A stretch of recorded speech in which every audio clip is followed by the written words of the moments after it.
அன்பார்ந்த அனைவருக்கும் என்னுடைய நெஞ்சார்ந்த வணக்கம். ஞான ஒளிகிறா பாண்டியன்.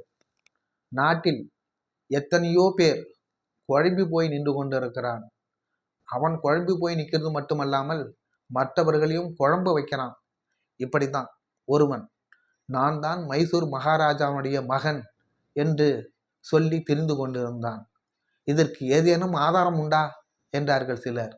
ஏதோ அவனுக்கு தெரிந்த ஆதாரங்களை அது இதுவும் சொல்லி அதை எடுத்து கொண்டு வந்து சிலரிடம் காட்டி நான் தான் உண்மையான வாரிசு என்று புலம்பிக் கொண்டிருந்தான்.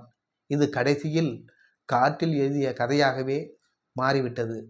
இதே போலதான் நான் தான் ஜெயலலிதாவின் மகள் என்று ஒருவர் சொல்லிக்கொண்டு நீதிமன்றம் வரையும் சென்றார்.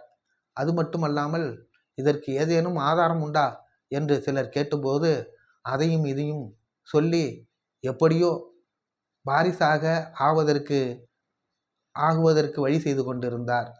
அதுவும் கடைசியில் காற்றில் எழுதிய கதையாகவே போய்விட்டது. ஒரு பாட்டி ஒன்று டூப்பு விட்டது. என்ன டூப்பு தெரியுமா?